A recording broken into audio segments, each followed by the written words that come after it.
say we have a problem. But every night I'm making new best friends. And the only problem is we like having a good time.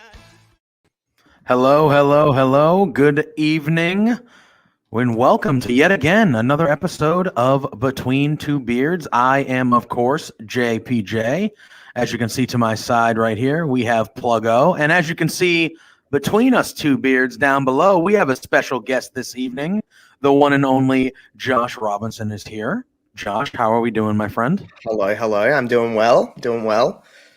Good. Put some respect on his name, JPJ. What? I said the wonder. What? The first ever. That is true. Champion. That Josh is true. Robinson has made his triumphant return. That is true. To Two Beard Studios. That is true. That's how you introduce a mofo. All right. I stand correct. Yep. I apologize for my lackluster performance there. I apologize. Pluggo, how we doing? I know I just saw you last night for our NFL American football special. Yes.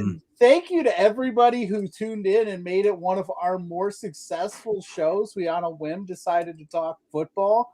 Not a whole lot of wrestling talk from us too, but everybody showed out last night. So thank you for that. And tonight, we got a lot on the docket. I have a feeling we are going to be talking about AEW. And AEW. Fallout from All Out. And I don't know if this is a hot take or not, but I wanted to reenact something from Wrestling Past. Oh, boy. Oh, no. Oh, no. Oh, no. Is that too strong? I'm just kidding. Kidding. I still love the WWE, but AEW put out a week. Yes, they did. And we are going to talk about that. That is exactly why Josh is here. Pluggo threw an invite out there yesterday when they were discussing AEW on the Twitter machine. And Josh had the time and he accepted. And that's what we're going to talk about. We're going to talk about All Out and just AEW in general, because obviously All Out was a special night, a special feeling for us wrestling fans. I think we all kind of collectively, a lot of us at least, felt like this is something pivotal, or it felt different. It felt like a shift. It felt like just different. There's, AEW's been around for 3 years. There's been events and things that have happened, but this one felt significant, at least in my perspective. Josh, as someone who's been paying attention to AEW for a little bit now, but has really gotten into it more recently, give us your overall initial impressions of All Out and just how AEW has been treating you since you've been kind of diving in. Yeah, so obviously there's a lot more to it than the sentence I'm about to say, and I'm sure we'll get into it a little bit more, but All Out was fantastic. I think it was probably, in my opinion, the best wrestling event top to bottom that I think I've ever watched, just in terms of excitement and just overall, like you said, there seems to be a little bit of a shift with some things, and a lot of people that are kind of in limbo about wrestling, I think, are kind of pushing more towards AEW. And like I said, we'll probably get into it a little later, but it just felt, I don't know, there's just this real feeling about it. Isn't it? I know that sounds kind of lackluster, but there's something real about it. It doesn't feel like I'm making myself watch something. I'm actually watching something and just genuinely taking it in. Yeah. You're watching something because you want to, you know what I mean? Yeah. Like, I feel like, and again, we're all wrestling fans. We're all WWE fans. Like, that's the reason why. This isn't my show. So I can say it, so I can get some thing. WWE is a chore to watch sometimes, and it feels like if I don't watch it, if I'm watching it, I'm literally watching it because I feel like I have to, because I don't want to miss anything. And I'm not saying that everything on their shows are bad, because they're genuinely not. And some of my favorite wrestlers are in that company, and women are prominently more featured in that company. And so I'm still taking in some things. I'm like, I like this, but it just feels like I'm watching something because I genuinely am like, FOMO, I'm going to miss out on this. And then that's just how I feel. When over here, I've been watching AEW for the whole time. I haven't not watched. Well, I shouldn't say that. I should say I know what's happening. I'm keeping up. I'm checking out clips, and it's not like I've never watched a Dynamite before a month ago. I've definitely watched Dynamites before, just not consistently. Probably loyal to a fault to WWE. But I mean, that's the only reason I've been watching. It's just because I'm like, oh, I'm over here because this is what I've always watched. So don't try and change my opinion. And then when you actually start to watch it, it's very different. And you're like, oh, wait a minute. What am I wasting my time over here for? Not that I say you can't watch both, because you definitely can. But listen, I've said this before to you, JPJ, many chats that we've had. There's only so much time in a week. I have a job. I have a life. I have friends. You know what I mean? Like I have other things to do. Oh, you know, I've got to at some point be able to go to the toilet, have a shower, and sleep and eat. So like, and there's only so much wrestling you can take in. So yeah, I guess I'll take the heat and just say that WWE is a mother chore. I won't swear on your show. No, it's all right. We got to swear jar here. Yeah, we got to swear jar. We'll throw it in there. I agree with you, Josh. That's kind of where we've been at the last month or so, ever really since month is a long time, but since SummerSlam especially, it's been like rematch after rematch. You can literally just pick like the match you want to watch in the WWE, watch it and not miss anything. And but like you said, AEW every single week and All Out. For me, it was like they decided, here we are, we're putting it on the I like to say put them on the glass and show who you are. They were like, here it is. This is us for the rest of the year. We literally went all out. We took, and the WWE has to do something. They need to figure out a way to get me to show up on Monday nights. Instead, I'll watch it on Tuesday and just fast forward through the stuff I don't want to see. And I watch WWE on Twitter now. That's how I watch WWE. Is like clips on. So I'll wait to the end of the show and I'll go to WWE's like Twitter and I'll just watch the clips and then go, okay, do I need to check out this? Do I need to check out this? It's mainly just the women's segments that I'm like, I'll watch this in full. Yeah. But I'm really not. It's just I have other things that I could be doing. Like, why? It's a little bit of a waste of time. Yeah, and a lot of times they end up. Sorry, Joe. No, you go. We're good. I was gonna say a lot of times for me, WWE, and again, there's a lot of good. There's a lot of good in the WWE. I think it's easy to shit on them, but it becomes background noise a lot of the time. I'm doing something around the house, but with AEW. Like last night, for instance, I'll just use this as an example. Like my TV decided to act a fool and I couldn't get the sound to work. And it's during the Adam Cole promo. And I find myself like, I got to see this. I want to know what he's going to say. Right. It wasn't earth shattering promo. I come to find out later that night. But, it's just like that fear of like, if I'm not in the know, and you can tell on Twitter, social media, everywhere, like when AEW is on, it's a different vibe. Oh yeah, it's excitement. It's excitement. It's popping. People are talking back and forth, good, bad, this, that, and the other. WWE, everybody's like, oh, it's Raw. Well, and it's because you can watch an episode of Raw and it all feels the same. There's a formula that they go by and they stick to the formula, and very rarely is there something that is even kind of organic that happens. If you go back a handful of years and you pick out the most organic stuff that happened on WWE, it didn't happen because WWE booked it that way. It happened because the crowd was like, no, we actually like Becky Lynch.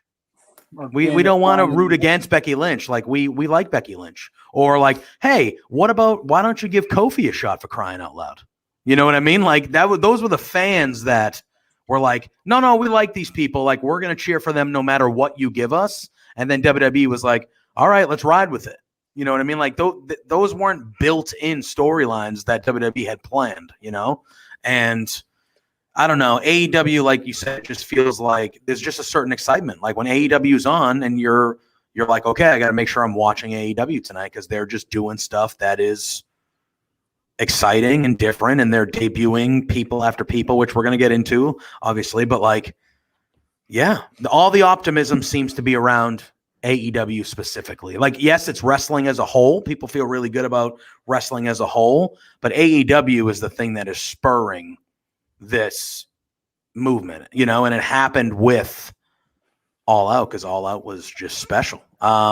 We don't, if we want to dive in, is there a specific match or moment do we want to start with? I know, obviously, that cage match between the Lucha Brothers and the Young Bucks was fantastic, but we can start with the debuts at the end of the show. I know, Josh, when we had the pictures of the new talent in AEW, that's when you kind of commented and you were like, I have thoughts on this, and that's what kind of started us getting you on here. So we can start with that, and we can kind of let you go with what those thoughts are if you want. Whatever you want to do, guys. I'm happy to do whatever. Well, why don't we do this? Why don't you, from the All Out show in general, what stood out to you the most, and then we'll kind of talk about, because the comment I made on Twitter, for those that are even on Facebook, for everybody that follows us on Facebook, was about the overall 2021 signings that they've done. We can kind of dive into that a little later. If you want to just go into it with All Out, what stood out to you? I mean, that show, there's a lot.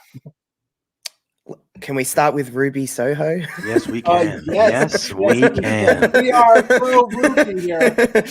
Let's start with Ruby Soho then, because oh my God, shocking news. What did I take away most from the show? The women. I know it's going to be huge. I mean, I don't think it would be, I'm sure there's people that will be like, oh no, she was my favorite. But I think collectively, we all didn't think that Ruby was none of us was Ruby Soho wasn't anyone's favorite. You know what I mean? In the last 4 years, everyone's just kind of yeah, Ruby's really great. She's just doing what she's doing. She's with the Riot Squad and blah, blah, blah, blah, blah, blah, blah. Standard story for a lot of talent that go to WWE. We're happy. She seems like a nice person, which is a positive, and a great talent that should have been utilized a lot better. Whatever. How many times have we heard that story? What makes Ruby Soho special to me is that, A, her vignettes of her coming back, this runaway and everything, I don't think that, I can say this pretty confidently, and I'll argue with anyone, she's done that better than nearly any recent deflectee of WWE, whatever you want to call them, release talent, whatever. I think she's just done it in such a nice way that doesn't come across as I've been locked away for 4 years and I don't know what to do. When I'm uncaged, I'm going to go off on everybody. It's all right, whatever. Ruby's not bitter. She's not complaining. I don't know if any of you guys watch the media stuff they do after All Out. Ruby she didn't come across as bitter. She didn't come across as I hated it over there. She agrees that, and I think we all agree that Ruby, Riot then, now Soho, could have been one of the biggest stars in WWE if they just let her. But that's a story for 90% of their roster, and we don't need to get into that. Ruby's come over here and instantly she's now been on 2 shows of AEW and instantly has been presented as a bigger star than in her entire time in WWE. And it's just funny what you do with a month, 2 months of just hype, speculation from us. That helps, being wrestling fans. And she is a wrestler. You know what I mean? You look at her and you're like, she's cool. She's us. She's punk rock. She's everything that we want in wrestling. It's funny. You said something before, JPJ, about AEW doing something different. And they're doing something, you said different kind of keywords, but different was the one I heard. I don't think the AEW are doing stuff that different. They're just letting wrestling be itself instead of trying to micromanage and overproduce something that it isn't. Wrestling is already a television show. Wrestling is already an entertainment show. Wrestling is already a soap opera. But when you try to make it something that it's not, it doesn't work. And if you just let wrestling be itself, which is all of those things I just stated in one bubble, wrestling works. And I don't think AEW are doing something that different. They're just doing wrestling.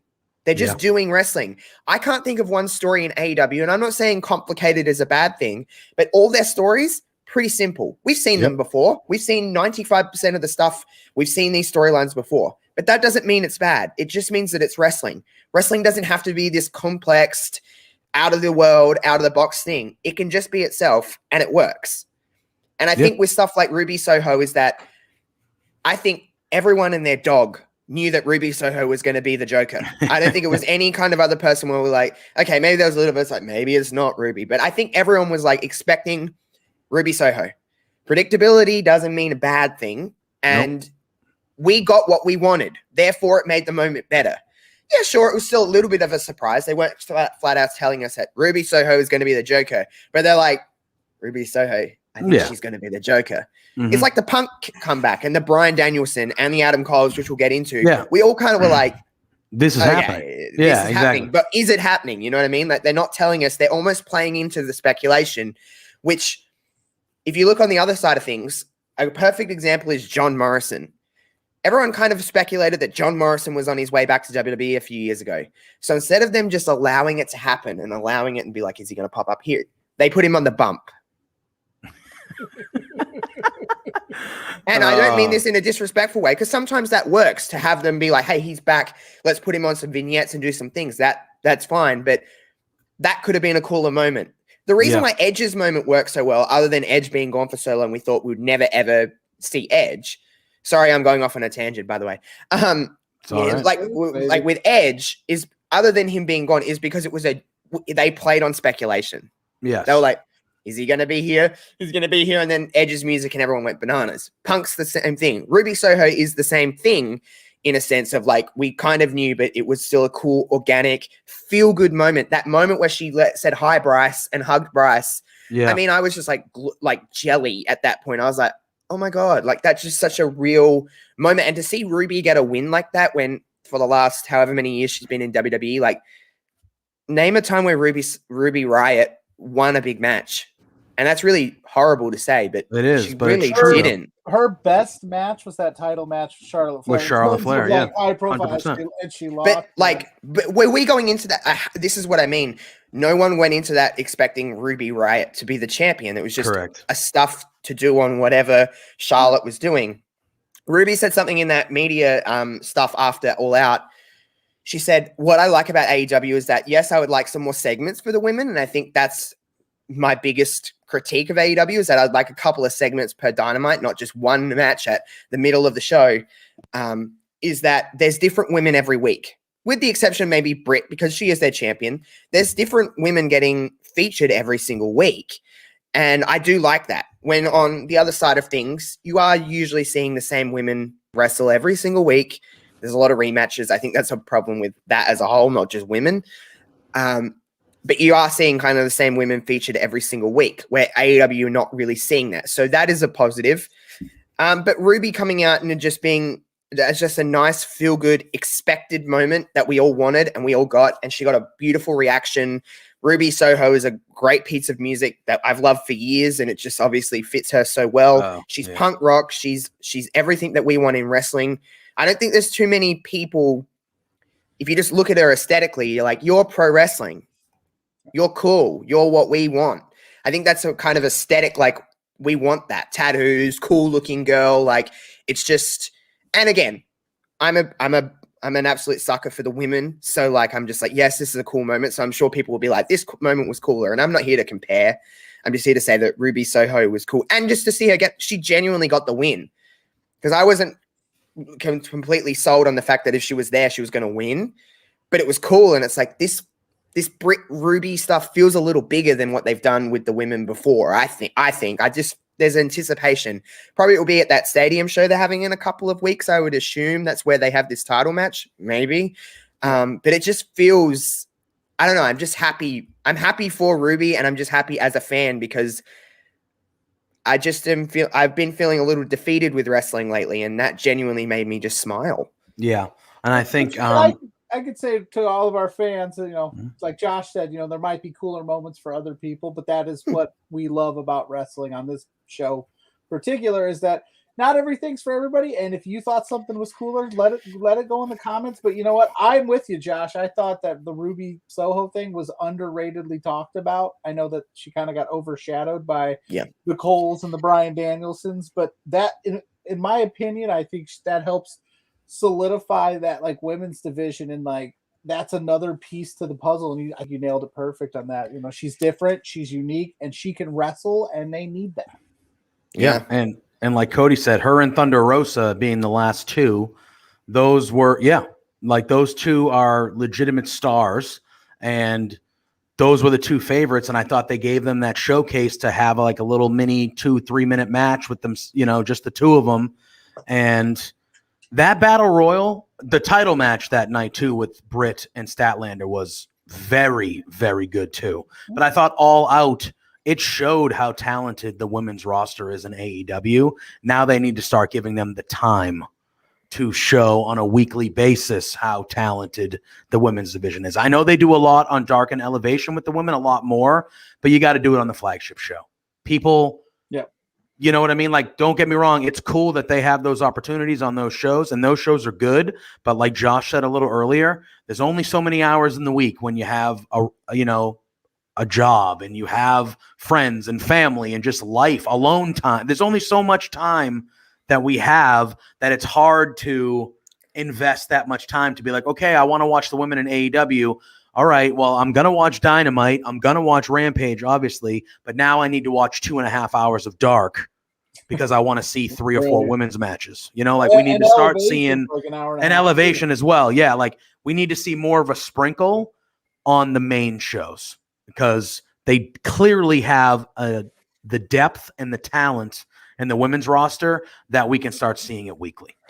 Like Cody says, that quote right there, 21 women in the match, and really none of them were much weaker than the rest. Even Sky Blue, as a quick elimination, she still was a very talented worker. Yeah, they had a whole ring full of great female wrestlers. And it was good the way they did it. I hope they give them the time, but they've had many stories in there. There was the story of Nyla Rose and Jade Cargill, which I'm very interested in seeing that match with those two powerful women beating the crowd. Like, I want to see that match. They had, after Ruby gets her moment and her shot, which, they have that Thunder Rosa, Ruby Soho kind of thing that they can do. Like they set it up well. Now they got to follow through. Because as of Dynamite last night, it was back to the same old thing, so at least they have to follow through, even though I thought the promo with Britt Baker and Ruby Soho last night on Dynamite was, Britt Baker was, the catering line was spectacular stuff. All right, so let's talk about, so we started with Ruby. I have a comment there real quick. What do think you think about Josh, of your opinion? Oh, yeah, what do you think about that? All women's show, if they were to do that. Oh no. Okay, so less people watch Rampage than Dynamite. Less people watch Dark and Dark Elevation than Rampage. I am for it, but also there's going to be less eyes on it. So why not just try and make your main show have a little bit more featured and then talk about a women's show maybe down the line. But you're just going to go like this, less. And people will go, this show sucks. No one watches it. So just as a fan, yeah, hell yeah, is probably all I'd watch, to be completely honest. But in the overall scheme of things, I think it's a pretty bad idea. But that's not because it's women. I just think adding a 5th show to your weekly lineup, maybe put that one in the bed. You know what I mean? Like maybe lay that one to rest. Which is a funny thing that they decided to do. I know we never really talked about it, but Elevation and Dark are essentially the same thing. Yes, they're pretty redundant. Because it's their squash. And I've always said I watch Dark as background filler at this point too, because it's one of those things I know what's going to happen. If you want to throw me an occasional upset, sure, then I might be interested. I'm not interested in watching 16 matches in 2 hours. It's just not my thing. I mean, that's a lot of wrestling. You get some really good talented guys. Yeah, I'm not saying that. Girls, but I mean, it's just the outcome, right? Yeah, it's very okay, this person's winning this match. Like this is just a showcase of sorts, All right, so yes, Ruby Soho debuted in the middle of the evening. It's weird because I know Joe mentioned it in the comments, Minoru Suzuki showed up, which was a very big moment when it happened at the time. And I feel like that's the 7th or 8th thing that we remember about All Out, because All Out was just so spectacular. You know what I mean?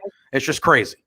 But obviously later on in the was all yeah. He was like, well, you know what? We're doing it now. We're just right now. Tonight's the night. COVID ain't stopping us. He knew. Look at it. He knew. And I mentioned I was on a pick show with Josh the day before. And I mentioned it. I said, he knows he's going to have more eyes on that pay-per-view than all the others. He's got to make sure that they stick around. Those the people that are buying it, like our producer, Mighty Joe, bought a pay-per-view for the first time in 20 years. You have one opportunity to win him over to the fact that he is investing his time. You know what I mean? Yeah. So throwback, that is a lie. I can pick them all. Thank you, brother, for the comment and the well wishes. You're the man. But yes, I can pick them all. That's what I do. So I just think, it's just he knew that was their chance to win a lot of people over, and they did. Dynamite last night did 1.3 million viewers. Like, absolutely insane to believe, because they haven't done that since the debut. Yeah, so it was their second highest ever rated Dynamite, and in the demographic, and again, this is diving deep into rate. I get it, like ratings talk isn't exciting, but in the main demographic, the 18 to 49 demographic that they shoot for, AEW Dynamite outdrew Monday Night Raw this week. It outdrew them in the 1849 demographic. Now, that could just be a 1 week thing because it's after the All Out. See how it is next week. I get it. But at the same time, like, that's a big deal. And that's how you build your company. And that's how maybe a few years on the line. And I do want to talk about the Mick Foley, not the video and the sentiment a little later, because I think it all kind of ties in with how we're all feeling about AEW and WWE and kind of wrestling and stuff like that. So, but let's talk about Adam Cole and Bryan Danielson for a little bit. Babe, you can't say Adam Cole and not go, babe. Well, Josh did it for me. I knew he was going to do it. But I just kept going. You got to do it. Yeah. What's the point of the pre-show meeting, JPJ? You're not even going to listen to my notes. I do what I'm rogue, man. I do what I want. Baby. Obviously, at the end of the evening, we had the Kenny Omega retain, and then we have Adam Cole show up, and Adam Cole is acting like he's going to end up fighting him. He ends up joining the Elite in a swerve, and then all of a sudden we get Bryan Danielson, and he comes out, and AEW kind of is like, yeah, you know what? We're not just doing one big debut at the end of the show. We're doing two back to back within 2 minutes of each other. We saw them both last night, and obviously Ruby Soho was in a good match with Jamie Hayter last night as well. But on Dynamite, we saw Adam Cole in the Elite, as well as I'm going to say that 1,000 times, Bryan Danielson. The face-off he had with Omega was amazing. Do we think that was, again, and I don't think there's ever too much, but there have been people trying to ruin fun on the internet that have said they should have spread it out. It's too much at once. Because the original plan was that Daniel Bryan was going to debut at Arthur Ashe in a few weeks. And then that was obviously a pivot. And they were like, nope, we're just doing it all. We're doing it all at All Out. Well, I know is this pay-per-view is going to be talked about for years, right? Yeah. So if everybody talks about the WWE is moments-based, right? They're all about moments. Becky Lynch return, Brock Lesnar return, John Cena's here.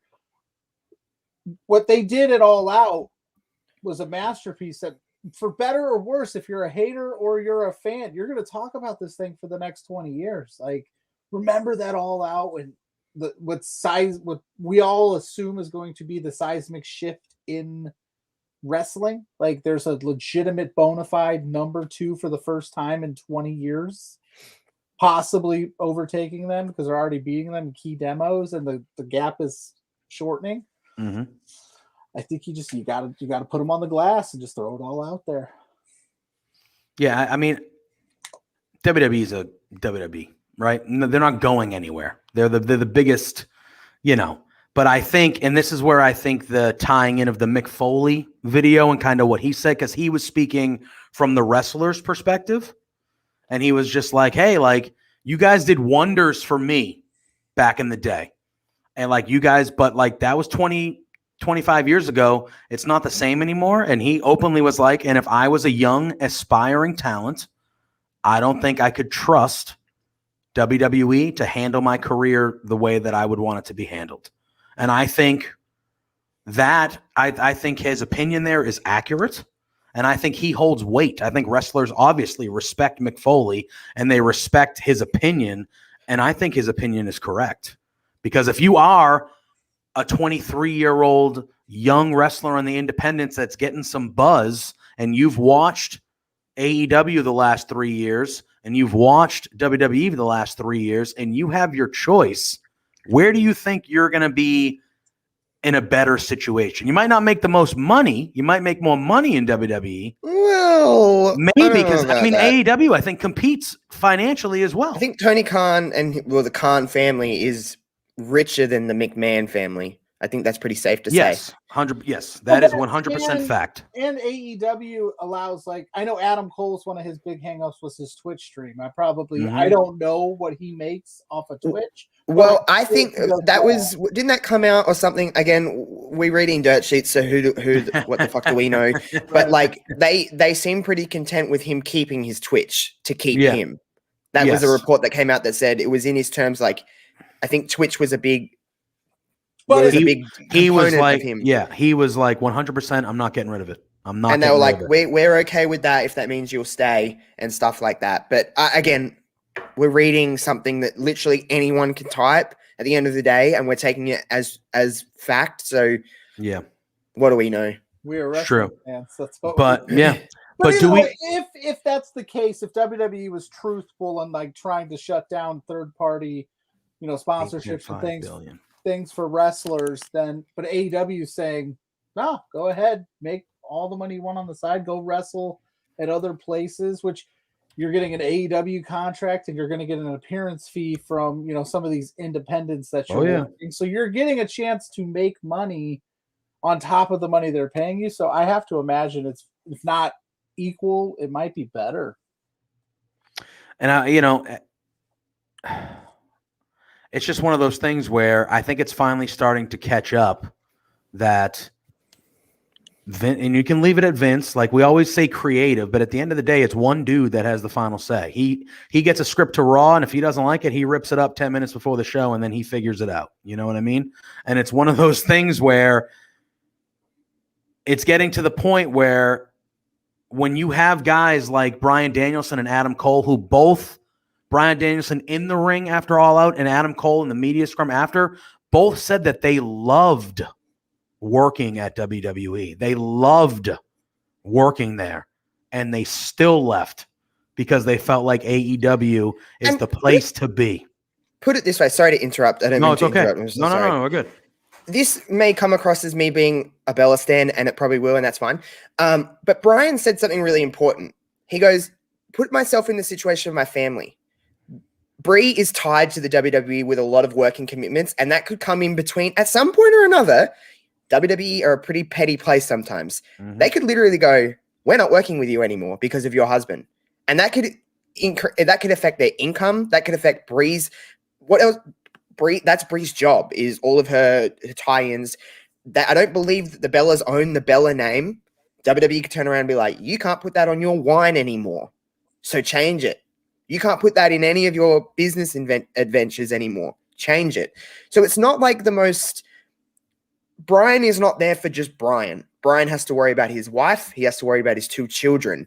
And at the end of the day, he has to provide for them, and Brie does as well. And this could put a big cap in that. You never know. We don't, again, I'm just speculating, but it's got to at least go into his mind when he's signing on the dotted line going, well, it'd be a lot easier for me to just stay over here. I still get to wrestle. It's not like I'm not wrestling. And it seems to be he was in a pretty good spot in WWE, and he seemed to have, again, he said, I love Vince. I love the WWE. And I loved where I was.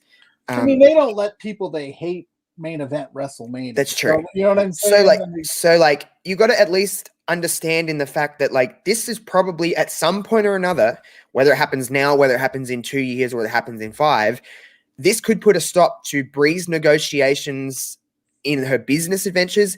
And I mean, at the end of the day, the Bellas are tied to WWE, and WWE, whether people in the chat I know are all going to disagree with me, they are a WWE property that they think, and they pull merch. They pull a different demographic than a lot of the people on that show. This could potentially be an ender for them. You truly never know.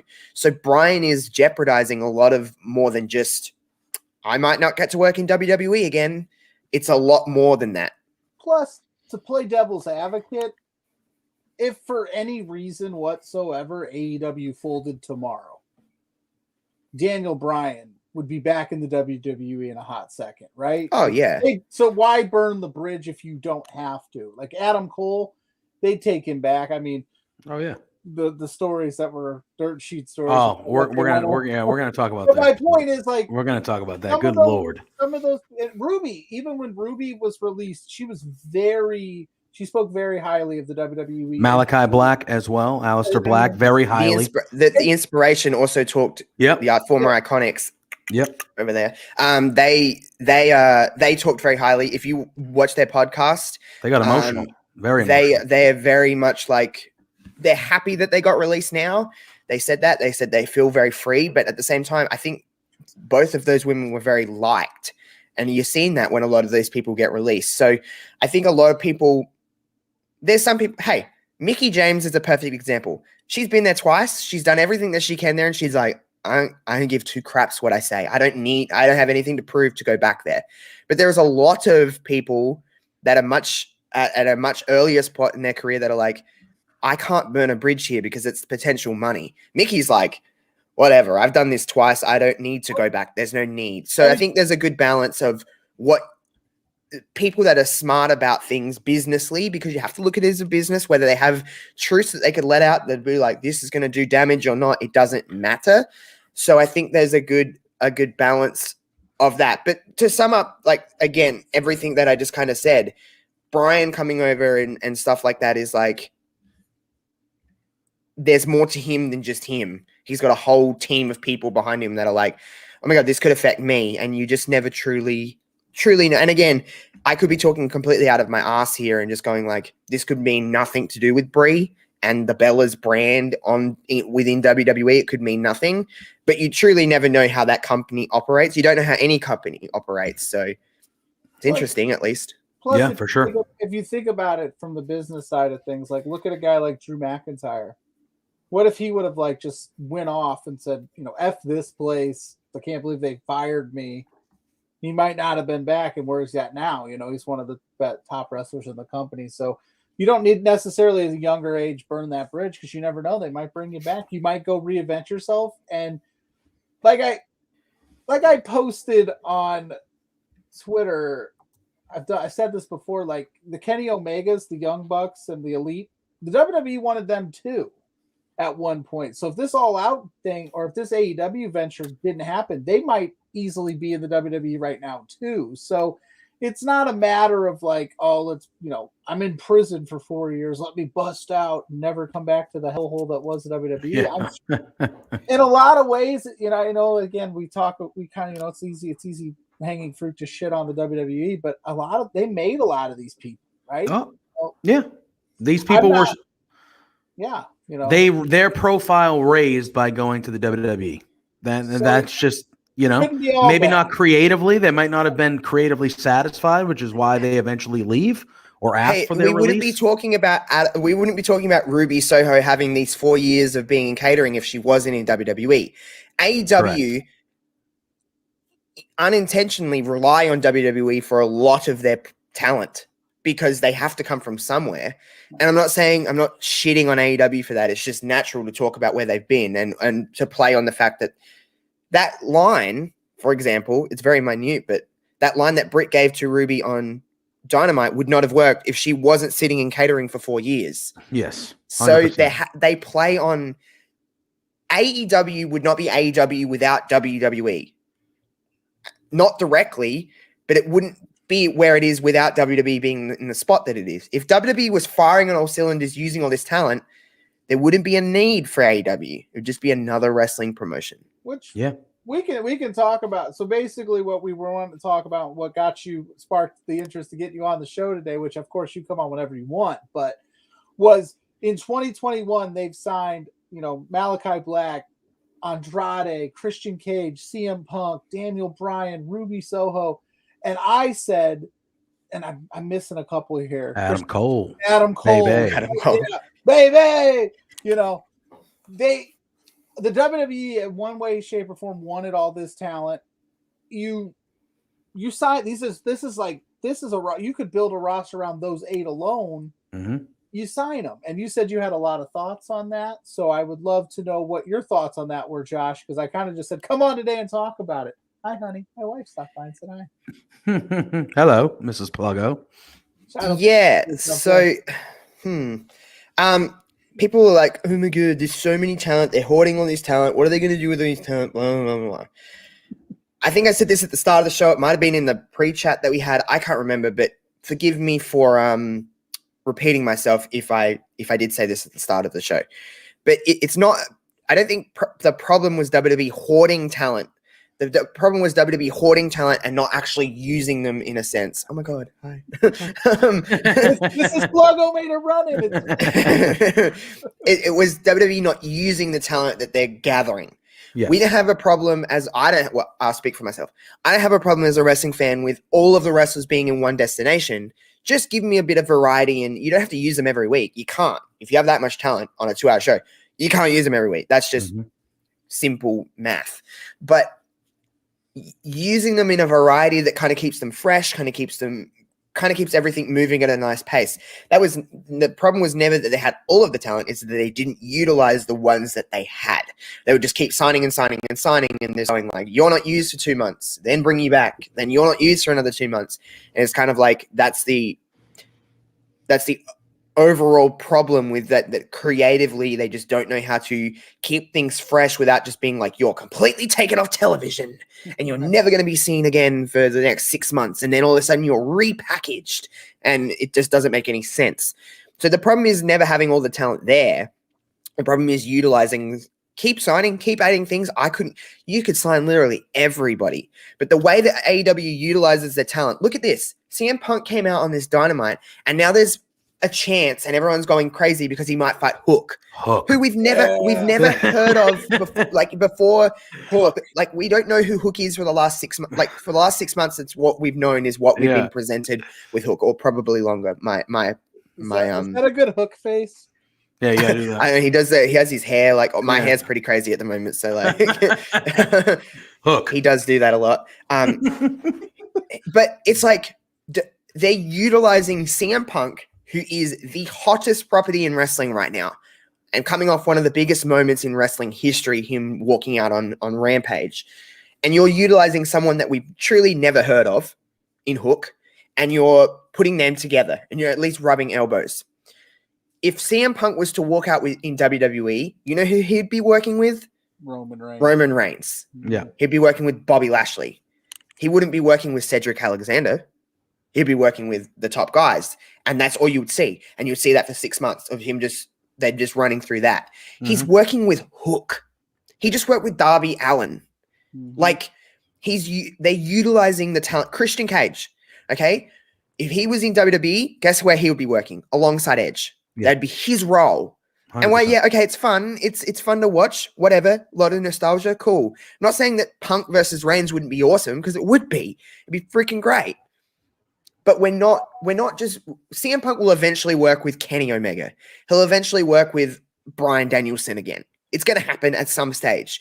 But you're letting this play out, and he's working with different people. AEW are bringing in talent and utilizing them in fresh situations where they're actually making the star that's already been established, which is CM Punk. There's nothing taking his star credit away. He is a super mega awesome, whatever, all the kind of great positive adjectives that you can use to describe him, but he is working with someone that we don't know and we can take a chance on. Where WWE don't really do that often. When they do it, it's you know exactly what I mean. It's just kind of like whatever. It's but they don't give anything. They don't give anything a chance to breathe like they are with AEW. They actually give some room to grow and some room to breathe. So I think that's the best way I can describe it, is that, yes, okay, you're signing all of these talent, but you're also utilizing them in a way that's beneficial to not only them, to the talent, but to the company as a whole. Because I think that WWE are utilizing them for talents, just the talent, and they're not utilizing it for what is the overall structure of what this talent can do for the company, instead of what can we do for this one talent. And they're putting all their eggs in one basket.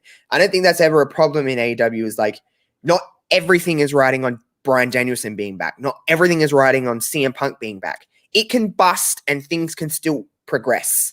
Yeah. Do you know what I mean? Like, if Punk was to turn around and go, you know what? Fuck this. I hate it here. I hate you, Tony Khan. I'm leaving. The whole company wouldn't disintegrate onto itself. Where if Roman Reigns turned around and said, fuck you, Vince, I'm going out of here, the whole company would probably fold on itself in a sense, because, oh no, for the last year, all we've done is build Roman Reigns. Yep. Yeah. And I think I was going to say, I think that in the long term has been the issue, is WWE for a long time, well before AEW came around, they focus on two stories. John Cena for 15 years John Cena. That was their guy. And this isn't a knock. I'm sure I can speak for the two of you when you say this is not a knock on Roman or Cena. No, of course not. Of course they're not. great. Yes. Two of the greatest of all time in a sense. Correct. And this is not the problem with WWE has never been its talent. No. Ever. Even right now, that's the only reason that I'm still popping over and watching clips and stuff is because, oh my God, some of the best wrestlers in the world are in WWE. Yeah. Some of the best wrestlers in the entire world. But it's just, there's a group of WWE talent that you're like, okay, they're the established ones. And then there's just the rest that could be there one week and not there the next. And I think that's a massive problem. AEW, I don't really have that. There's going to come time when we're all going to be sitting here in a year, 2, 3 years when AEW have to release some talent. Oh, yeah, or for sure. Contracts come to an end. And we're all going to go, they're doing it. They're releasing talent like WWE do. But business is still business. And I understand that talent get released and talent move on. Contracts come to an end. Kevin Owens, whatever you want to call him. That's a hot topic of a conversation at the moment. Talent, it comes to an end. But there's just a business is just different. Yeah. Some of those AEW talents, I don't want to speculate what they're thinking, but there has to be some of them that are saying, I'm using AEW to build my stock. There's still no WrestleMania moment in AEW. Right. And they're going to leave and they're going to get opportunities. And, like I can't imagine a free agent MJF isn't going to have offers from everyone under the sun. Right. So, but AEW has been doing, to your point, Josh, has been one of my things that I love about them with the CM Punk point is they're taking the young talent, the Hooks, the Powerhouse Hobbs, the Ricky Starks, like, This week on Wednesday, I was like, Ricky Starks, CM Punk. Oh my God. Amazing. Yeah. Yes. And they're utilizing the young talent, but they're still giving us the stuff we know, right? We're going to have Pac and Andrade on Rampage this week. And we know those two, right? We're excited about that. They did the Christian Cage, Matt Hardy thing. They're still giving us the nostalgia, but not beating it over the head saying, Adam Cole, Daniel Bryan, all of them, CM Punk, they're all going to just beat up Kenny Omega and we're going to get title match after title match. Like, I'm excited for Hook and CM Punk just because it's Hook. I'm excited, man. They do a really good job. But think about that though. That's one of the examples of AEW. You have a person like Hook who never wrestled, has barely been physical, like a few times. And when Punk mentioned him on Twitter, it became like everyone was like, "Oh yeah," like showing the picture of Punk pointing at Hook, and they're like, "Give it to me, Tony Khan, give it to me." And it's like this is I don't even know how old he is. He's a kid that's never wrestled. And like when he stood up, you heard the crowd kind of be like, "Oh shit, Hook, that's Hook." Like everyone's like, when he finally does something or finally wrestles, it's not going to be a main event. It's going to be a little bit of a moment. Though. Everyone's going to be like, "Oh shit, Hook's fighting. Hook's fighting." Are you guys hookers? Does Hook? I mean, Hook wrestling in the wife beater and I think he has to. I think he has to. Does he? Or maybe I don't know. I don't know. I'm not going to lie. I'd probably like to see Hook with no pants on, but let's not go there. He's no Daniel Garcia, though. He's not. Don't get me started on Daniel Garcia. We're here for 3 hours. I like how I quote tweet every tweet of his and I just write King. One day he's going to block me. He's going to block me. I hope not. I love Daniel Garcia. I think that I'm surprised that they haven't signed him. He must have some commitments. Oh, he's everywhere. He's fighting Minoru Suzuki in a few weeks. That's what I'm saying, because I know they just signed Lee Moriarty, which that was cool. Awesome that was signing. Cool. That was great. Yeah. So Daniel Garcia is still doing a bunch of indies, and like I said, he is.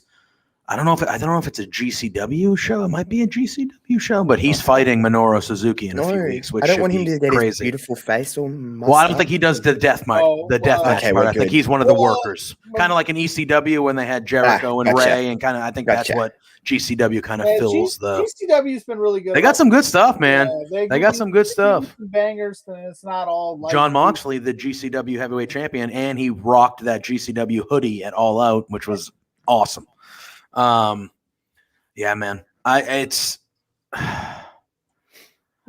been excited and I've been on the AEW bandwagon since day one, but I've noticed, as I've watched everything.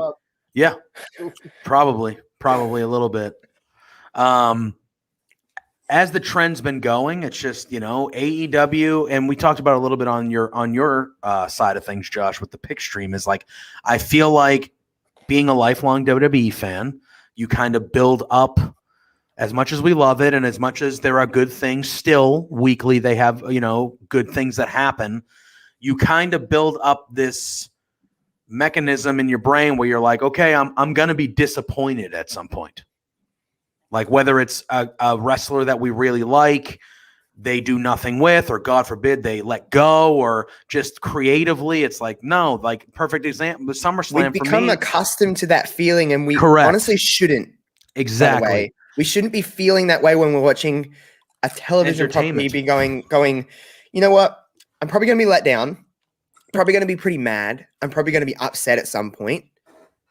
But like, when I was watching All Out, I was like, wait a minute, I actually shouldn't feel that way. And I've become so normalized with feeling that way. I'm actually going to comment on that, Jeremiah. Yes, good things do happen in the WWE. Roman Reigns, that is good. Fantastic. Big E as the Money in the Bank holder, fantastic. That is fantastic. Good wrestling happens in WWE, by the way. There's plenty of good matches that happen on a week-to-week basis. Yeah. What's going on right now in the world of wrestling is there is, like I said at the top, there's a viable fear of missing out second promotion that's literally ran, which again, I don't know why people shit all over Tony Khan for the haters. He is a fan. Yeah, he's us, and he runs a wrestling company. He's clearly us. And I watched the press junket. And he just goes, and he's just he's just like, happy. Oh my God, he's just staring at them like, yes. He has huge eyes, and he's just like, he was just so happy. I would sign Ruby Soho and put her up against Britt Baker. I would say, give me Suzuki and John Moxley. Like, this is what we as fans complain at nauseum that WWE does not do. And then you have the fans that are like, AEW is still trash. It's just some fan. Okay, can I speak to the people? There's a lot of people I see on Twitter that are essentially me in the last 2 years. Brought you here, my friend. Let me talk to the people that are still watching WWE and refuse to watch anything else because you're loyal. Put Trust them on me. The big screen. You can keep me. I don't care. Whatever. I understand what it's like to watch something and feel this sense of like commitment and loyalty and be like, but I want it to be better. I get it. I did it for the last 3 years that AEW have been on, and I've been going, yeah, it's fine, but I want to watch this because I like this person. I like this person. I like this person. I understand. Trust me. But do you feel this sense when you watch WWE that you're going, just like, I want this to be so good. Like, why aren't you giving not exactly what I want, what I need from a wrestling program? And what I need from a wrestling program is to feel happy and to feel sad and feel angry and be like, why is this person winning? Like, that's okay, but not to feel this disappointment with what I'm watching every single time I watch this program, because what the hell is happening? When you say, oh, but I don't watch Raw, I watch SmackDown. Listen, covering up a poo with some piss doesn't make it good. It does not make that program good. It makes it slightly better than having a shit in the toilet when you just have pee in the toilet. Smells a lot better, that's for certain, but it still smells like urine. It's gross. Covering up that with just slightly something less bad is not good wrestling programming. It's not. And to all the people that are watching something, don't feel like you're doing something wrong by just going, I want you to be better, but I need to check out other things for my own fandom. It's not the wrong thing to do, because as fast as it is for me to turn and go to AEW and be like, this is what I want, it can happen faster for them to put out something really, really great and go, wait a minute, when they do it best, there's nobody damn better. Correct. When they do it best. So as fast as it is to stop watching or just to take a little bit of a back seat to watching it, is as fast as you can come back to it. It's never going away. Just because you miss 1 week's Raw doesn't mean the show stops. You need to take a step back. You need to decrease the size of wrestling that you're honestly watching, because that's probably an issue as well, is that you're watching too much and you're sick of it, and every absence makes the heart grow fonder. Just remember that I understand what it's like to be in that spot, and I feel bad for getting on this train so late, and I feel like I've wasted a lot of my time not and being like kind of like not anti AEW, but kind of like I don't care, I don't watch it, like blah blah blah, and you kind of give every excuse under the book of why you're not watching something. And I'm not saying you should stop watching WWE and only watch this and blah blah blah. Blah. No, that's not what I'm saying. But I understand where your head is at, because 90% of the people that are watching WWE are purely watching it out of loyalty, and I know what it's like to feel loyal. I get it. So like it's okay to go, this isn't working, and the only way that they're going to get better is that if we stop paying attention, because then they have to pull their finger out their butt here and go, wait, why are we decreasing so much? Why is this not happening? What is going on within our own internal company that we need to kind of take a look at here? Because there will come a point in time where whoever is running WWE, whatever team, have to look at their own product and go, wait a minute, is something not happening? Because they don't care about us that watch wrestling. They care about the casual people. But if the casual people are also tuning out, then you have an issue. I think the best way to describe what WWE feels like and what AEW feels like is that if I get my random friend who doesn't watch wrestling to sit down on the couch with me and go, I want you to watch this, and I show them WWE, feel pretty embarrassed. Like a winking doll. Bitch. Yep. Okay. Hey, if I show them AEW, you did a legacy of on that winking doll, my absolutely friend. I did. Absolutely I did. I'll do a legacy of anything. That was my favorite legacy of, and they're all fantastic. Because I feel like we made. I think we spurned that one on. Yeah. Maybe. You may have put that into existence, but that just goes to show that I will produce a video on anything. But if you show them AEW, you feel pretty. It's cool. It's like cool. They get it. Yes. I think Brian put it best in that media thing that they did. He said, good pro wrestling you can show anyone and they might turn away from it. You show anyone excellent pro wrestling and they'll understand it. And it's fucking cool. That's what he said. He said the F word. Because pro wrestling is cool. It shouldn't cool. feel embarrassing. Pro wrestling, you should not be embarrassed to wear a wrestling shirt in public. You should feel proud. But if I walk around in a wrestling shirt and they'll be like, why do you watch this? I'll be like, I can't tell you because I honestly don't know. It's out of pure loyalty because it's just what I do is watch wrestling. Yeah, you get the classic, oh, is that WrestleMania stuff still going on? Or, you know, is that John Hulk Hogan, John Cena still there? Yeah, brother, listen, you know. It's like, no, there's so much more. And I fight this point to the end of time. Pro wrestling is not a crime. Correct.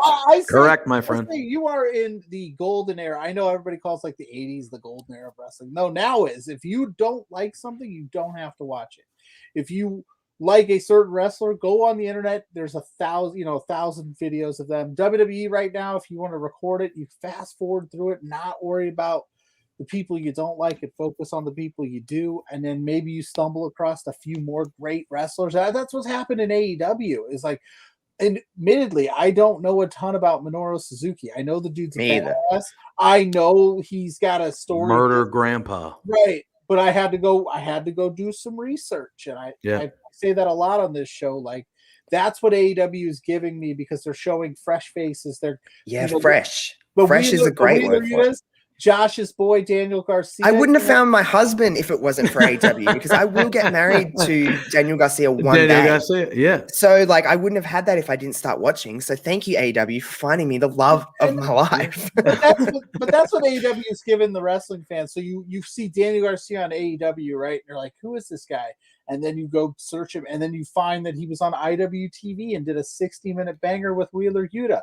And then you probably watch it show, and you're like, ooh, who's Wheeler Yuta? And it just spirals down.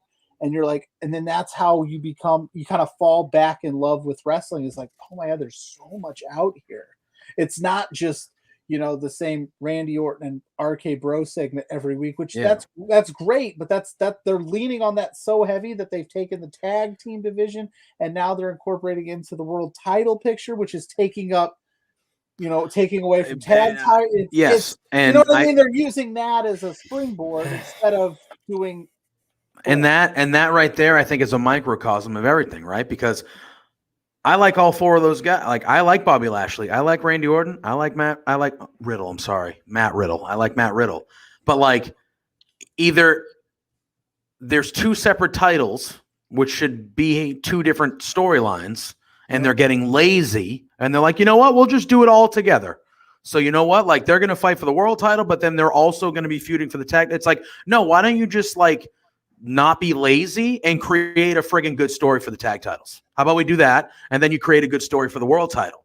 And they did it with Asuka and Charlotte too. Like and again, it's the same shit. And it's been the same shit for 15 years. It is from time to time, it is good shit. But also from time to time, it's bad shit. It's bad shit.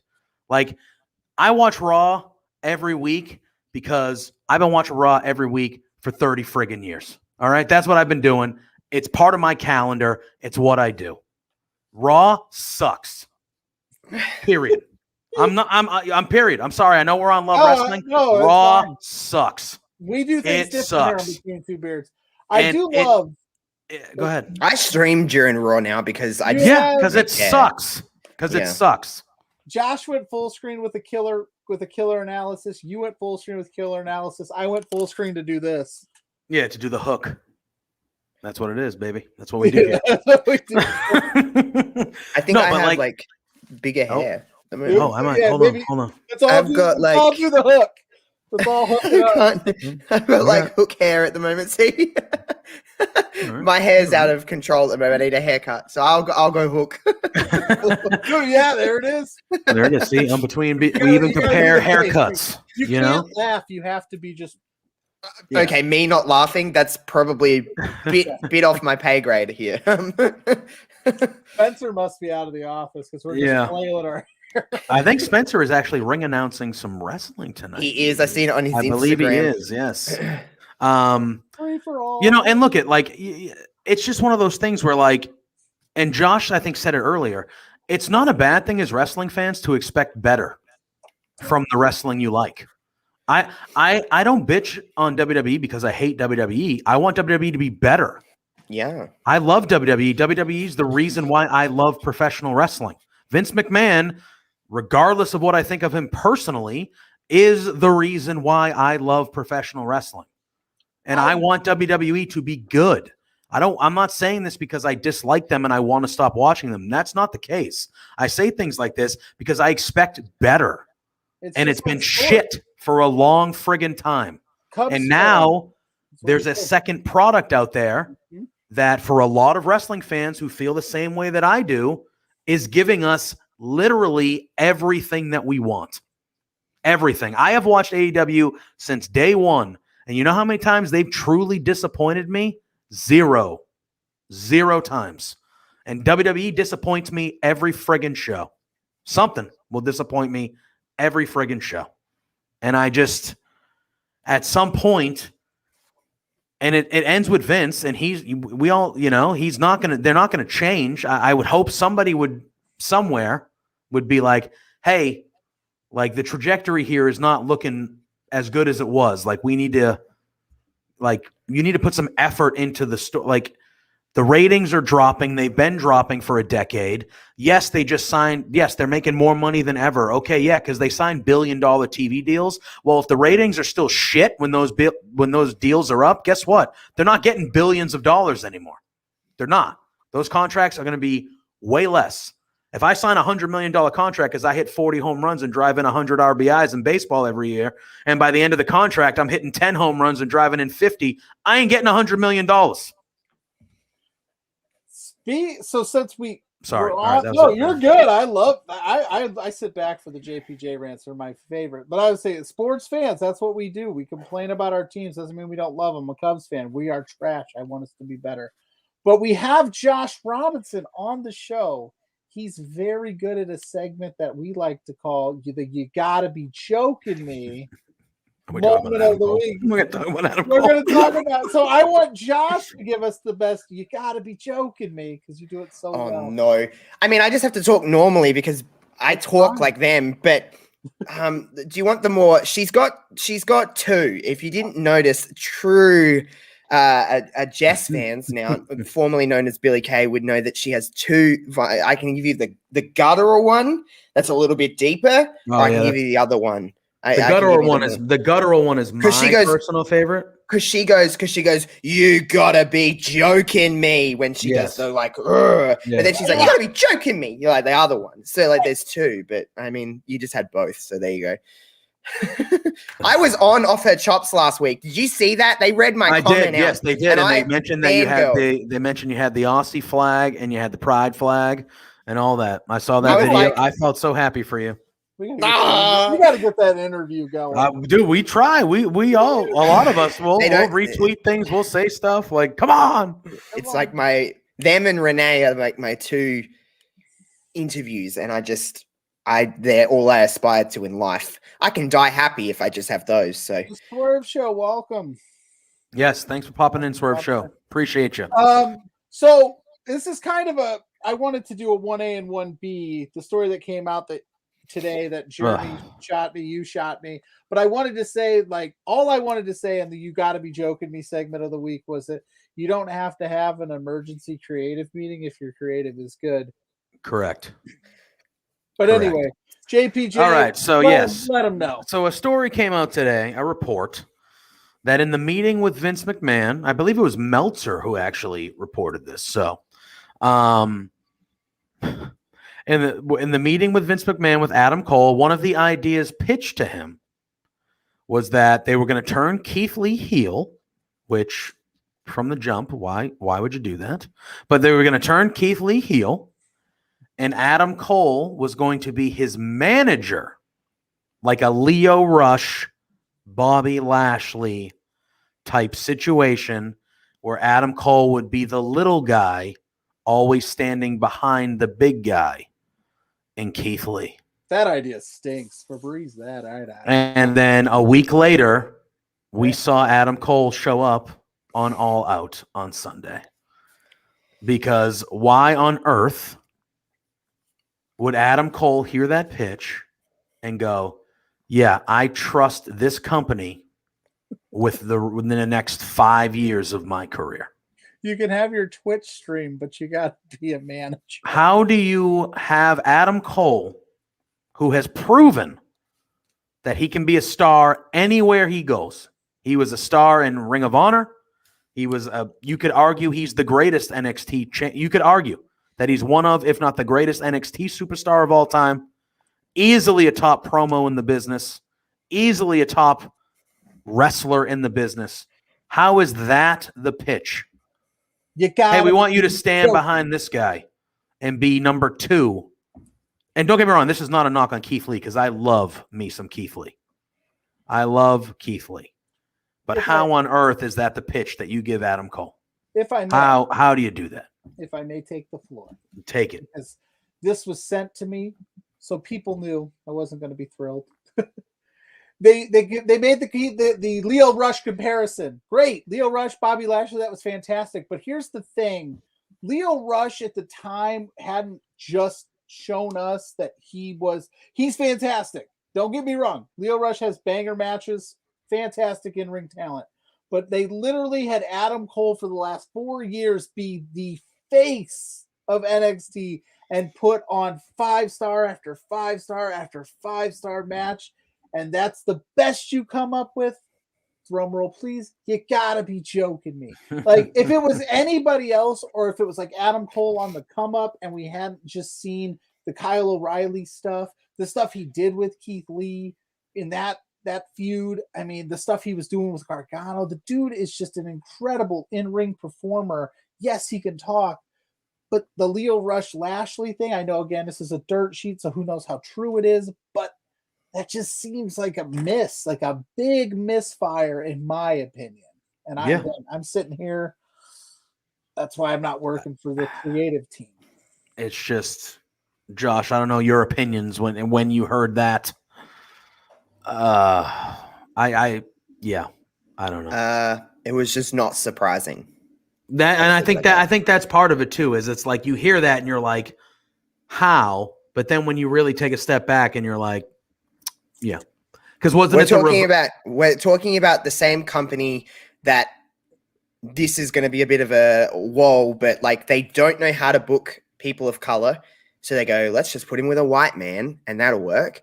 They don't know how to take talent that have organically kind of gotten to a stage they go, we're going to call you Dewdrop, and we're going to have you come out and do things. And that's not a knock on her, because I think she's been genuinely, no, she's been great. She's great in the role. And by the way, Piper Niven, Viper, whatever you want to call her, Dewdrop is one of the best wrestlers in the world. I'm putting that out there. Gender aside, she's one of the best. She can take anything, and she seems to be having fun. That's not the point I'm saying, but like, that is the company that called someone Dewdrop. If you actually look at what Dewdrop actually means, it's not very fond of women. So like, if you actually go into that and kind of stuff like that, so that's the main thing to take away. Everyone's going like, oh my God, they wanted to make Adam Cole a manager. Yeah, whatever. It's not surprising. I 100% believe that story, because it's exactly what happened. And Throwback's comment when he mentioned Roman Reigns in it, I didn't read the whole thing, but that was unfortunately that's Adam Cole's. He's going to look absolutely tiny against like a Roman Reigns. So I could see why Vince, in Vince's eyes, wouldn't want to use Adam Cole. And even in like comparison to like a Daniel Bryan, Adam Cole looks a little on the smaller side, but he looks better, obviously. But once the bell rings, though, it don't matter. Like you know what I mean? But he's smaller than Darby Allin. Oh no, Adam Cole is he's a smaller guy. So, but it's just, I don't know how you can, and I don't know how you can watch his work and be like, yeah, that guy can carry it. That guy can be the sole superstar of a company and carry a company without doubt. Without doubt. That promo last night, it wasn't one of his best. It wasn't anything spectacular, but in 2 appearances, he's easily the most charismatic, most best talker in the elite. Yeah.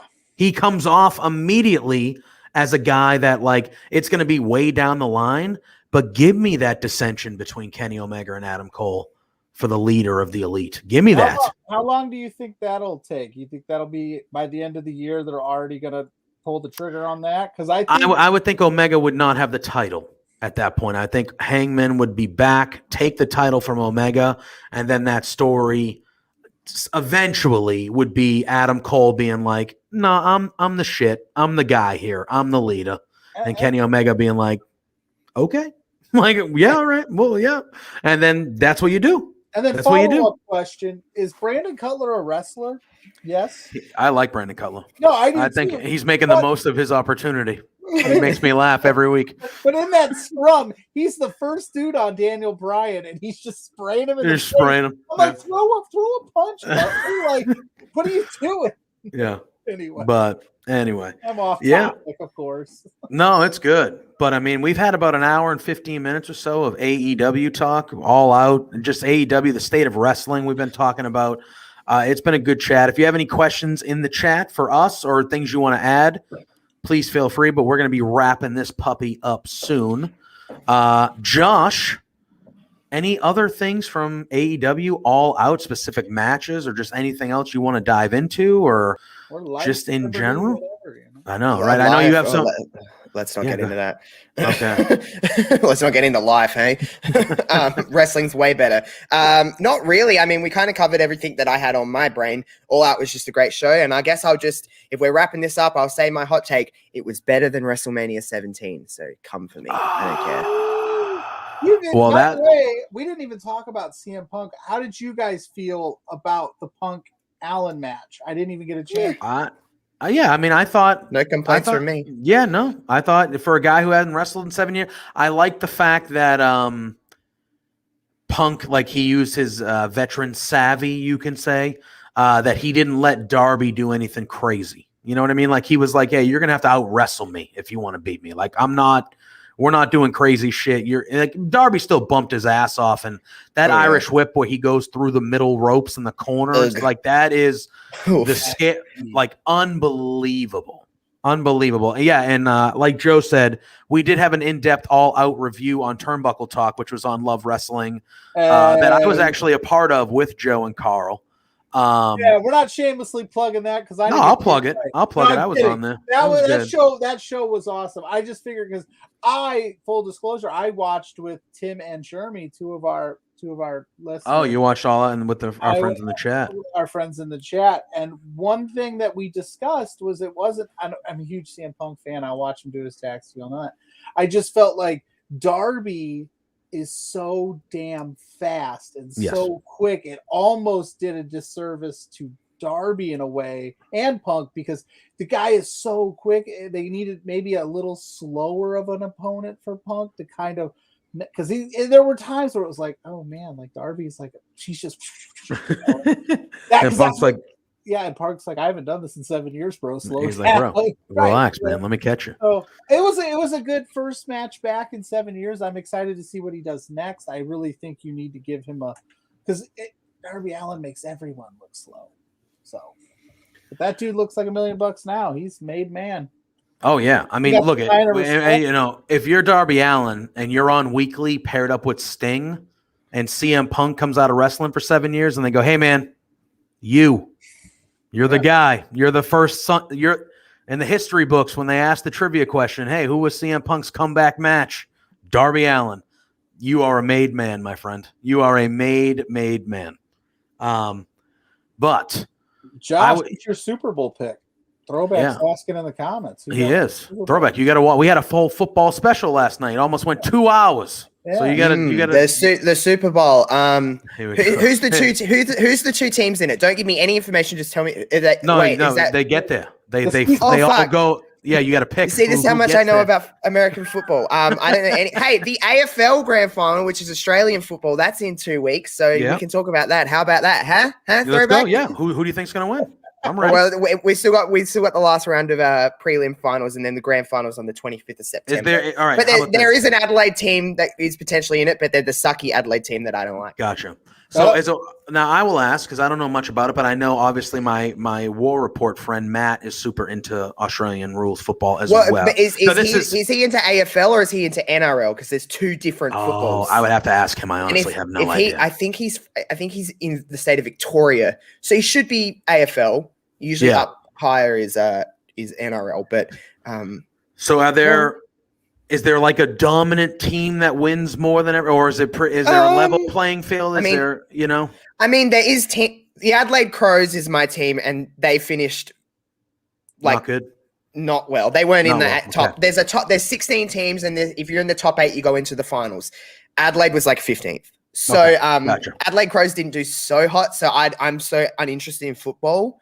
I'm not you're asking a gay man about sport. Probably not the best thing to do, Joe, but I hate rugby's more popular in different parts of Australia. It's like, I don't know if this happens in America, but in different parts of Australia, more sports are more popular. Yeah. So cricket would be more popular here. I hate cricket. I would rather watch any sport. I'd rather watch a game of golf than watch a game of cricket. I hate cricket. I hate cricket. Did any of you ever watched a cricket? Cricket's not a thing in America, is it? Not really, no. Exactly. I would say all of North America actually too, like Canada is like. I think it's just not a North American thing. Yeah, it's more of a European and like this part of the world kind of thing. But yeah, cricket is very boring. But Australian rules footy, if I could sit down and if you guys want to invite me back one day to do a special, and I'll teach you AFL, done. 100%. That's already on the calendar. We'll figure it out. That's happening though. That's happening. That is the longest answer to not giving us a. Okay. So okay. I'm just going to pick say the. Do they go by? Do they say this? Do you go by state? Like you have state or city teams? Cities. Cities. Okay, some of them are named after states. I'm gonna just pick a random city in America, and let's see if I can get a team. Who's Chicago? What's Chicago? The Bears. The Chicago Bears. Okay, I'm gonna go with the Chicago Bears. Okay, all right. Are they very good? All right, no, they're not actually. We love an underdog. Love an underdog. That is true. I think Pluggo would be very happy. I think Pluggo would be happy. I think. Are you a Bears guy? I know you're a. Oh, we had a show yesterday where we talked about. Who do you root for? I'm a Browns fan in Cleveland. That's right. Well, you root for the Cubs. I know the Cleveland Browns because of the Miz. Yeah. Speaking of the Miz, going to be on Dancing with the Stars. Didn't see that. I'm psyched. So is Jan from The Office. I don't know if anybody knows who Cody is from the Peloton. Cody, that guy, he's kind of famous on the social medias, the trainer. Look him up. He's hilarious. He's going to be on there. Nikki's husband, Artemis, is a dancer. Yep. Yeah. Dunder Mifflin. I'm on Team Jan because Jan's great. Hopefully she does the scene from the dinner party episode of The Office. Office fans will be like, yes, the dinner party episode where she danced to Hunter's music. Oh my goodness. Get me on that. Lock it in. I got the Bills winning as we did a NFL preview special last night. Josh has taken the Chicago Bears. And let's go, Chicago. I think you took the Chiefs, right? I took the Chiefs, man. Yep. Kansas City Chiefs. Anyway, love Jan. Right. Oh, there you go. Mighty Joe. You got a fan. He loves Jan as well. All right. Who on the Friends cast do you think would be a good Dancing with the Stars participant? Phoebe, you think that would be a She could dance to Smelly Cat. What are you talking about? Oh, that'd be amazing. I think Phoebe would be really good. I think Joey would be good. I think Joey, maybe. Joey is the worst friend, and I will stand by that if you want me to leave after but yeah, No, I love Ross. Ross is funny. Character on Friends is Ross got funny. Towards the end, Ross is hysterical. Okay. I had a chat with Carmela. Everyone knows I had a chat with Carmela. Yeah. And she said Ross is the best friend. And I was like, wait, what? He actually watch. He's so consistently himself the whole season. I think the whole series. By the time the show ended, and I watched it all, by the time the show ended, yeah, I know we're talking about Friends. We're ending the podcast talking about Friends. But by the time the show ended, I thought Ross was my favorite. I was like, Ross is. He's good, like Josh said. He's good throughout. There's no real big dips with Ross. You know what I mean? Like it's just Gunner. And then Chandler dancing with Gunner, the coffee guy. Oh, Gunner. Oh, like isn't it? Wait, no, Gunther. Gunther. You're the one in the Friends hoodie. What are you talking about? Yeah. I make mistakes. I botch wrestling. Oh, there he is, Ross. There he is. Good old Ross. Ross, how I'm fine. He does the one where he gets tanned. Oh, the one where he gets like, tanned. I'm a 12. Like he's screaming like I'm an 8 or whatever. How do you count to 10? 1, 2, and he's like 1 Mississippi, 2 Mississippi. What is it? I am a 6. He just starts flipping out. Oh, it's so good. Them keeping us consistent. Yeah, we'll talk cool running sometime. Well, we had the cool runnings photo at the beginning. Right, that's kind of like the thing now. But all right, let's get out. We're gonna get out of here on that note. Josh, I'm sure you have a few things to plug. You are always streaming or releasing some stuff. So this is your time, my friend. Tell us what you got coming up, what you're excited about. I know I'm excited for basically everything you do. I get excited for, but I'm specifically excited for a larger content one you have coming up soon. So tell us about some stuff you got coming up. Righto. So I will plug the legacy of. We're here on Love Wrestling. So the legacy of is this voice is the one you hear on the legacy of. For anyone that doesn't know who I am, I'm the person that does those. I have the legacy of Renee Paquette. Currently is my latest episode. Legacy of Charlotte Flair is coming up on Monday. We got Edge coming up. We got Evolution coming up. But on October 8th at 6 p.m., it'll premiere on YouTube. And it is going to be the legacy of ECW. It's huge. And I've done it very documentary style. And it's very different to anything that you've ever seen from me. It's very polished. I'm hyping it for a good reason, is because I think I've genuinely created something that it's just probably the best piece of content I think I've ever created. And if anyone knows me, I'm not good at putting myself over because I find it very uncomfortable. But I'm just like, if anyone has ever loved ECW, loved anything that I've did, is a fan of the legacy of, it's just a fan of me in general, watch this on October 8th over on YouTube. You have more stuff on it in the next couple of weeks, exactly how this is going to go down. But all I can say is grab a snack, grab a drink, because you're going to be in for a little bit of a long haul. Trash can full of I'm very much looking forward to that. ECW was pivotal in my early wrestling fandom. And I personally think, obviously, when Hogan jumped in the NWO and stuff like that, I personally think the Attitude Era wouldn't have existed if it wasn't for ECW. I think ECW was so influential in everything that happened there, and they don't get enough credit. By the way, when I say ECW and the legacy of ECW, I am covering everything. I'm talking Vince being ECW champion. I'm talking the comeback. I'm talking the day it ended in 2010, the day it originally ended in 2001. Like, I'm talking start to finish, everything that the zombie, everything is covered in this thing. I remember I have everything. So for people that are like, you know, what the hell, like ECW ended in 2001. Oh, my friend, technically it did not. Technically it did not. Yeah, but legacy of, if anyone is a fan of that, I appreciate it because it's the biggest piece of content I've ever done. Other than that, if you're just more of a fan of me just hanging out playing games, twitch.tv/Josh Robinson 00 is the place you can kind of get it. I'm always doing wrestling stuff, non-wrestling stuff, and it's just a place to kind of hang out. Don't be an ass, and I'll be pretty nice to you. But if you're an ass, trust me, you come on my Twitch streams, I will yell at you.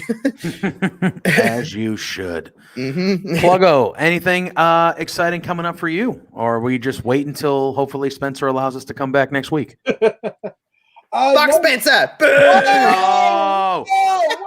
Josh Robinson's thoughts are his own. Those are his own thoughts. Please don't fire us.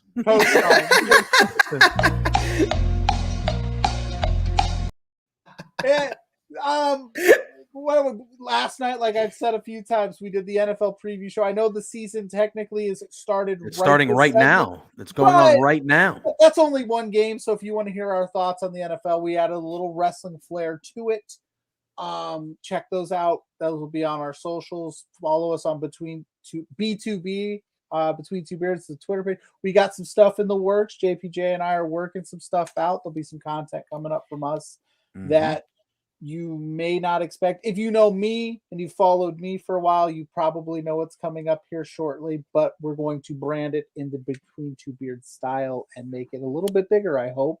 Other than that, I got the show coming up next week. You never know, I might pop on some reacts or something here and there. Yep. Try to swindle my way onto some of these shows. You know what I mean? All right. Well, you're the busy man. Plug away, JPJ. You know, I'm not that busy. I would love to be busier. Trust me. Yeah, when it comes to this stuff, I do this all the time. First and foremost, I want to thank RK Athletics. As you can see them down in the corner there. You can follow them on all their social medias at RK Athletics 1. They have been a follower and a supporter of us at Love Wrestling since the early days, the beginning, really. And it's a good group of people. Personal training, virtually, and just to improve yourself. Check them out. That is on all social medias at RK Athletic 1. All right. As far as I go, I will be here on this weekend. I believe Sunday morning, Matt and myself will be doing the War Report, and we will be discussing more in depth of AEW Dynamite and Rampage from tomorrow evening. On Love Wrestling, we will have Saturday Reacts this Saturday afternoon. Duh. We also have Sunday Brunch, our flagship show, on Sunday afternoon as well. But every day we're releasing cool stuff. We had Smark and Friends. They had a podcast earlier today that was excellent. A watch along of some of I don't know if she was Heidi Lovelace at the time, but there was a watch along of some old Ruby Soho, Heidi Lovelace wrestling matches on there. That was a great watch. We're releasing stuff every day. So follow us on all the social medias, Twitch, Facebook, YouTube, everywhere. Go to Love Wrestling CA. Throwback, thanks for joining. We're glad we can make your night better. Hope you're feeling all right. Appreciate the love, my friend. Always enjoy you being in the chat. All of our fans. I mean, last night, I think I speak for you, JPJ, when we were kind of taken aback by it was an off night. Wednesday, 10 o'clock, not wrestling related, and everybody showed up. And that means the world to us. So, like, you guys make our Thursday what it is. Without you, obviously, we're just talking to ourselves, which we would do that anyway, but having you guys join us and be so active in the chat has been nothing short of amazing on my end. I still, to this day, cannot believe that people like to hear our brand of crazy. So, I 100%. Yes, absolutely. I second Pluggo, and I don't think there's a better way to end the show than that. So tune into Love Wrestling every day. But here next week, 8:30 p.m., Thursday night, the usual time. Hopefully Pluggo and I will be allowed back for another episode of Between Two Beards. Josh, thank you for joining us. Anytime, my friend. Anytime, you just let us know. You're welcome here. Yeah. Always. And for everybody in the chat, like Pluggo said, thank you. And until we see you again, Peace out.